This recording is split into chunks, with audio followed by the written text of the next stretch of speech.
In the 1970s and 1980s, theoretical physics was reaching for something grand, a unified theory of everything. At the heart of this quest emerged a radical idea. All fundamental particles are not points, but vibrating one-dimensional objects called strings. And so, string theory was born. These strings could vibrate in different modes, giving rise to the different particles of the standard model: photons, electrons, quarks, as well as to gravitons, the hypothetical carriers of gravity. It was beautiful, elegant, a framework that could unite quantum mechanics with general relativity, two pillars of physics that had never fully agreed. But there was a problem. In the early versions of string theory, particularly bosonic string theory, physicists kept encountering a disturbing mathematical anomaly. The theory predicted the existence of tachyons, not virtual hints or symbolic signals, but actual, faster-than-light particles embedded in the fundamental spectrum of the theory. This created a dilemma, because tachyons in this context implied instability. The ground state of bosonic string theory wasn't stable. It was perched precariously on top of a potential energy hill. And like any unstable system in physics, it would want to roll down into a more stable state. So what did that mean for string theory? Was it fundamentally broken? For some time, this was a serious crisis. Many physicists began to doubt whether string theory could describe reality if it demanded particles that violated causality and undermined the very fabric of time. But as with many scientific revolutions, this apparent flaw became a window into deeper truth. The tachyon was telling them something. In this view, the presence of a tachyon in bosonic string theory was not a bug. It was a clue. It meant that the version of space-time being used, the dimensional structure, the vacuum state, was wrong or incomplete. The theory needed refinement, and so came supersymmetry. Incorporating supersymmetry into string theory, which pairs bosons, force-carrying particles, with fermions, matter particles, helped remove the tachyon from the spectrum. This led to superstring theory, a more stable and mathematically robust framework. Now, with supersymmetry, 5 different versions of superstring theory emerged, each consistent in its own way, and none featuring unwanted tachyons in their low-energy states. But this raised a new puzzle.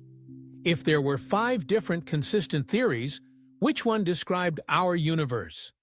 The answer came in the mid-1990s with the rise of M-theory.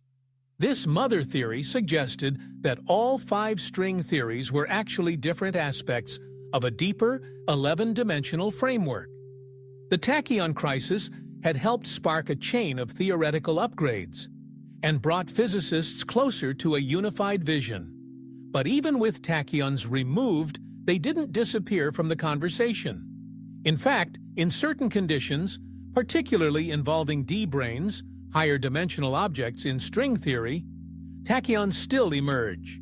These tachyons indicate that a configuration of branes is unstable and will decay into a more stable arrangement, similar to radioactive decay in nuclear physics.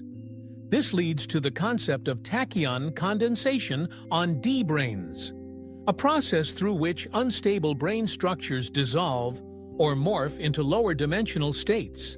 In a way, tachyons became tools, not threats. They help physicists understand which configurations of space, strings, and branes are physically viable and which are doomed to decay.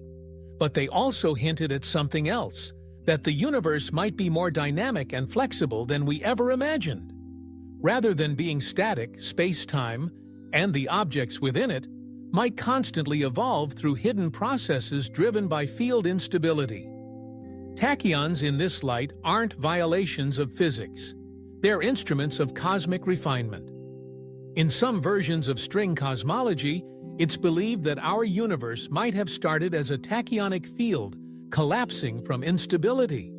The Big Bang, in this view, could have been a phase transition, the resolution of a tachyonic state into a stable, expanding universe. This is a radical but compelling idea. that the ultimate engine of cosmic creation wasn't stability, but instability resolving itself. And perhaps the tachyon, this once feared ghost particle, is the mathematical fingerprint of that transition.